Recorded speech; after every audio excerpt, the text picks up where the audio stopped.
देखिए class 9th का जो है ना, हम लोगों का टॉपिक कुछ और बचा हुआ है, आगे की ओर हम लोग बढ़ रहे हैं। जैसे देखिए लिखल है बिलियन की सांद्रता को दर्शाने की बहुत सी विधियां हैं। जो बिलियन होता है ना, उसकी सांद्रता को दर्शाने के लिए बहुत सी विधियां हैं लिखल है। लेकिन हम यहाँ सिर्फ 3 विधियों के बारे में चर्चा करेंगे। लेकिन कितना विधि को के बारे में चर्चा करेंगे?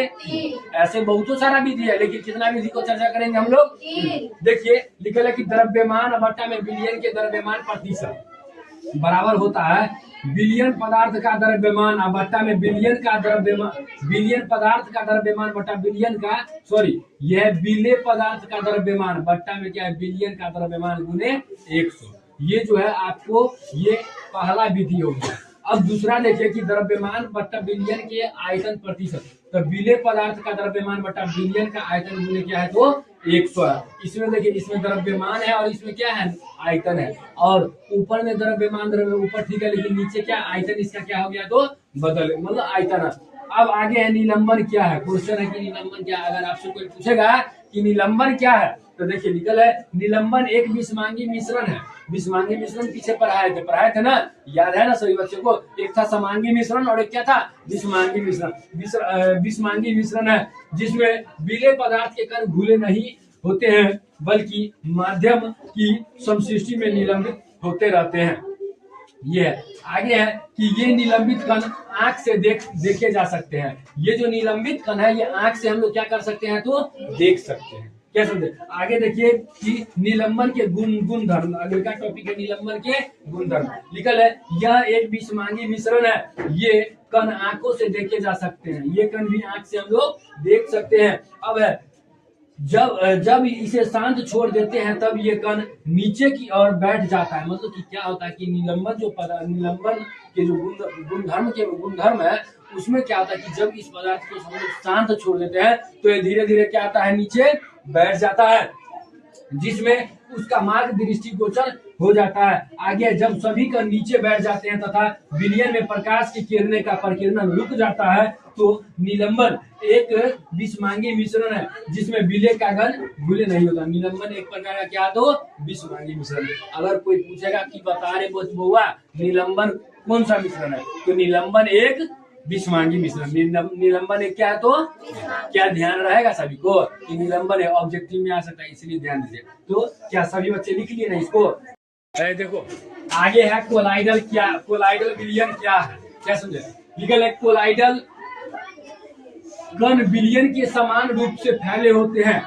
निलंबन की अपेक्षा कणों का आकार छोटा होता है। जो निलंबन के आकार का था ना, उसके आकार से इसका आकार क्या होता है, तो छोटा होता है। छोटे होने के कारण यह समांगी प्रतीत होता है, और इसका जो आकार है ये छोटा होने के कारण ये क्या प्रतीत होता है, तो समांगी। अब कोलाइडल कण छोटे आकार के कारण हम इसे आंख से नहीं देख सकते, और इसका आकार इतना छोटा है कि हम इसको आंख से नहीं देख सकते हैं। निकल है कोलाइडल कण, लेकिन ये प्रकाश की किरण को आसानी से फैला देते हैं। लेकिन ये क्या करता है कि जो प्रकाश का किरण है ना, उसको आसानी से क्या करता है, फैला देता है। और इसका कण इतना छोटा है कि इसको हम लोग नेक्ड आई से नहीं देख सकते हैं। आगे है प्रकाश की किरणें का फैलना टिंडल प्रभाव कहलाता है। याद रखना कि जो प्रकाश की किरणें है उसका फैलना क्या कहलाता है, टिंडल प्रभाव कहलाता है। क्या कहलाता है, टिंडल। ये ऑब्जेक्टिव क्वेश्चन में आएगा, इसीलिए इसको ध्यान देना कि प्रकाश की किरणें का फैलना क्या कहलाता है, तो टिंडल प्रभाव कहलाता है। क्या समझे? आगे देखिए एक कमरे में छोटे छिद्र द्वारा जब प्रकाश की किरणें आती है, क्या आप लोग के घर में वेंटिलेटर लगा हुआ है? वेंटिलेटर जानते हैं, घर के ऊपर में सबसे ऊपर वाला भाग में क्या होता है कि जब सूरज उगता है तो उसमें है जो है ना, एक जो है ना उस जो छेद होता है ना छोटा सा, उसके जरिए क्या होता है, प्रकाश की किरणें आता है, एकदम छोटा सा आता है कि नहीं आता है, तो वही है। और उसको हम लोग देखते हैं ना, तो उसमें धूल कण सब रहता है। धूल कण जानते हो, मतलब उसमें कुछ जो है ना उड़ता रहता है, एकदम छोटा सा। देखिए ना ऐसे रात के भी समय भी ऐसे होता है। तो आगे देखिए कि छोटे छिद्र द्वारा जब हम प्रकाश की किरणें आते हैं तब वहां पर हम टिंडल प्रभाव देख सकते हैं, और वहां पर हम क्या देख सकते हैं, टिंडल प्रभाव। जंगल के कोहरे छोटे छोटे जल के कण होते हैं। अब जंगल में जो कोहरा लगा रहता है उसमें भी जल का क्या रहता है, छोटा छोटा कण मौजूद रहता है। अब जब ये घने जंगल को अनाहत से सूर्य किरण तब टिंडल प्रभाव का मतलब टिंडल प्रभाव को क्या कर सकते हैं तो हम लोग देख सकते हैं। तो ये था आप लोगों का कोलाइडल विलयन का, इसका इतना तक। अगले आगे जो है हम लोग इसका गुणधर्म के बारे में पढ़ेंगे। तो आज के लिए रहने दीजिए इतना ही, बाकी आगे कल करेंगे, समझे कि नहीं? क्या है पढ़े थे ना जी, उससे पीछे टिंडल भी पढ़े थे कि नहीं पढ़े थे? क्या याद आता है? कोलाइडल के गुणधर्म देखो क्या होता है, लिखल है कि यह एक विषमांगी मिश्रण है। कोलाइडल एक प्रकार का कौन सा मिश्रण है? तो विषमांगी मिश्रण। ध्यान रखना कि कोलाइडल एक प्रकार का कौन सा मिश्रण है? कस के बोलो, विषमांगी मिश्रण है।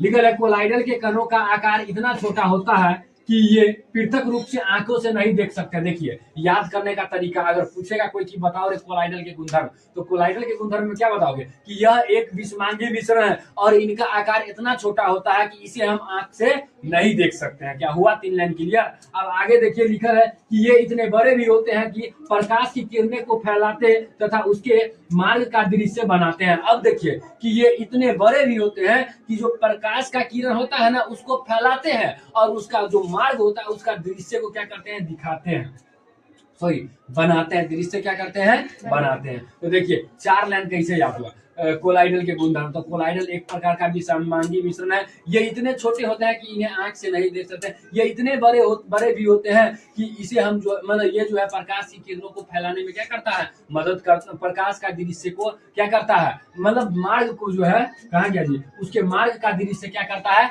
बनाता है। आगे देखिए इनको शांत छोड़ दिया जाए तब ये कण तल पर बैठ जाते हैं। जब इसको हम लोग कोलाइडल को शांत छोड़ देंगे तो इसका कण क्या होगा? तल पर क्या हो जाएगा? बैठ जाएगा। क्या होगा? तल पर बैठ जाएगा। ये छानना विधि द्वारा मिश्रण पृथक नहीं किया जा सकता, किंतु एक विशेष विधि अपकेंद्रीय तकनीकी द्वारा पृथक किया जा सकता है। और इसको पृथक करने के लिए एक विधि है जिसका नाम क्या है? अपकेंद्रीय तकनीकी। क्या नाम है? अपकेंद्रीय तकनीकी द्वारा इसको क्या कर सकते हैं? हम लोग पृथक कर सकते हैं। अब आगे देखिए कोलाइडल को परिक्षेपित प्रावस्था में परिक्षेपण तथा माध्यम से बनता है। आगे गीले पदार्थों की तरह घटक या परिस्थिति कण जो कोलाइडल के रूप में होता है। आगे है कोलाइडल के परिक्षेपण माध्यम ठोस। अब देखो इसका माध्यम कैसा रहता है? इस ठोस में भी रहता है द्रव्य या गैस की अवस्था और परिक्षिप्त प्रावस्था के अनुसार वर्गीकृत किया जाता है। मतलब कि इसको जो है 3 तरीके से वर्गीकृत किया गया। एक ठोस हो गया, दूसरा द्रव्य हो गया और तीसरा क्या हो गया? तो गैस। ये तीनों अवस्था में जो है क्या किया जाता है? तो परिक्षिप्त के अनुसार वर्गीकृत किया जाता है। तो ये कोलाइडल का टॉपिक